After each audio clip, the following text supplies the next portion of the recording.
Hello and welcome to the theElpyDimension. I am your guide, Elpy, and this is mixed worm bin number 1. Today is the 2nd of February, 2025.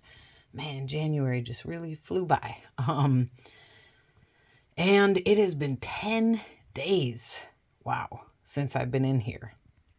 Gotten a little behind. I got behind on my videos as well. But yeah, so the last time I was in here was the 23rd of January. And we did not feed.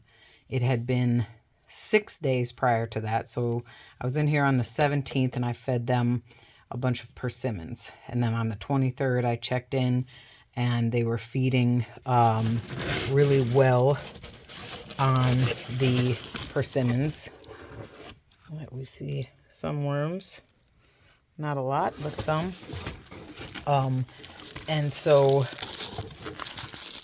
they were in the feeding zone, quite happily in the feeding zone, if I recall correctly. And I also kept bumping into breeding pairs, and I was trying not to bother them. At the same time, I was trying to check things out. You see, there's a lot of worms on top here. And there's some breeding worms right there. Okay. So it's been 16 days since I fed this bin. And if you don't recall, or if you're new here, my intentions with this bin, on the 17th, I came in and moved most of the bigger stuff over here to the right side. And we're just kind of, I'm calling it thinking about harvesting. So I think today what I'm going to do is just, that was kind of buried, huh? My thermometer. Yeah, it's already below 60 degrees Fahrenheit, which is interesting. So today what I'm going to do, since we're thinking about harvesting, I'm not anxious to just keep feeding these guys a lot. I do have a little bit of a feeding they're going to get today, but it's for this population, it's not going to be very big. And so I fed here in the middle in a grocery bag, paper grocery bag, and it appears, quite surprisingly to me actually, that there's still food.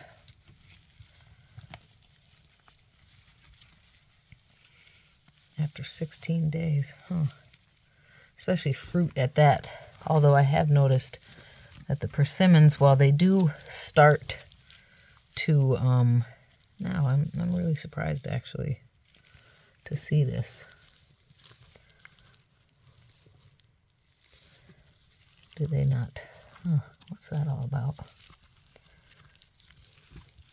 Very, very surprising for me.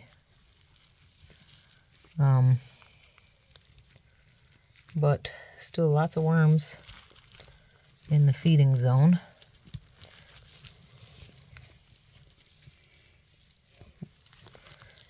Given the direction I want to take this bin, I think I'm not going to feed them as I had planned, because this is so much. And there's a lot of baby worms I see. This is so much food that I feel like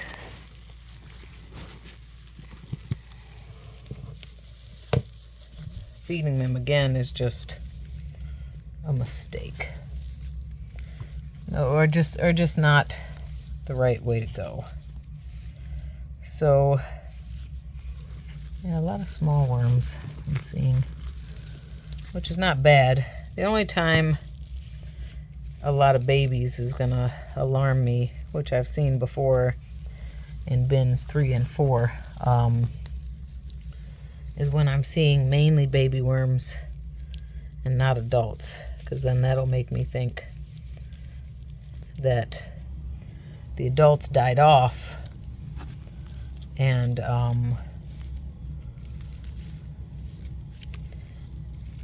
left behind cocoons.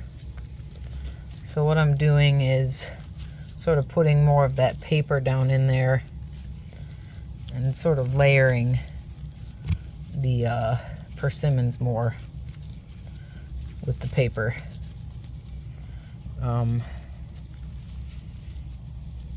We didn't see, I mean, we saw lots of groupings of young worms.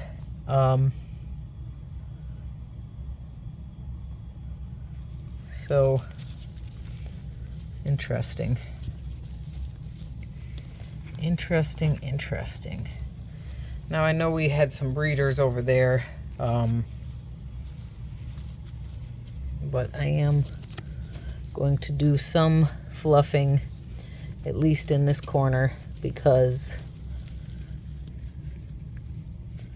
I want to. See, we've got in bins 3 and 4 when I discovered what I call the mass die-off. Not that I like created that term, but just saying what I'm calling what happened in those bins. I didn't see any. Yeah, it looks like a blue worm. Look at its clitellum. Like, is that just forming a clitellum? See that little band? It's very small though. Look, a cocoon. Interesting. Versus that one's clitellum.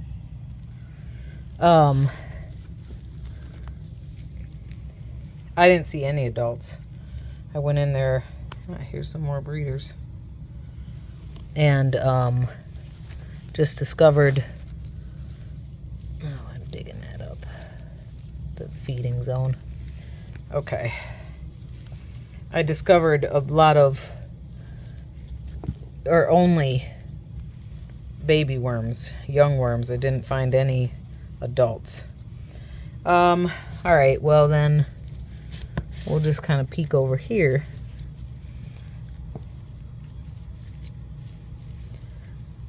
Do we not have, are there no worms, no real worm balls in the feeding we just looked at? Because, my God, breeder. Okay, so I was saying, is it because they're letting all the baby worms get all the goodies? I think because you see there, the rest of the worms are all throughout the bin. There's the rotting garlic. So I wonder, yeah, if the worms are, you know, sort of doing their self-regulation, and that they're like, okay, you know, they're recognizing a slowdown in the food, or that we're just going to spread out. I don't know. I just find it interesting that there aren't as many worms in the actual feeding zone, but they definitely are breeding, and they are throughout. So I'm not gonna fluff this bin anymore. We looked at it. I am not concerned with getting down into it anymore. Okay, so that's awesome. They're breeding. They're, oh, I feel like I just disturbed those worms because I forgot they were there. Gosh, that makes me feel so bad, because that worm looks like, no, I'm not gonna dig it up any. It looks like its clitellum was weird. Like, yeah. Okay. So I'm not gonna feed them. I'm gonna let them do their thing. They're breeding. The babies are hatching. Oh, now it's gone that time. I had a baby worm on my hand. And yeah, I think this bin I'm gonna let go for a whole nother week. They are not part of the Time for Pie series anymore. In fact, well, 1 and 2 were out last time, didn't find any pie. 3 still had pie. 4, I found the tiniest amount, so I'm sure 4 is going to be, or actually I need to, no, that was on the 17th. They had the tiniest amount. So I think it's just 3 and blue. But if you missed it, I have a Canadian Nightcrawler bin now, and we're going to layer some spoiled greens. Anyways, just stay tuned. This bin is kicking butt, and I'm not gonna mess with them for at least a week. At least a week. Yeah, all right, time to check in on worm bin number 2. Thanks so much for your time and interest. Be safe, be well. Bye for now.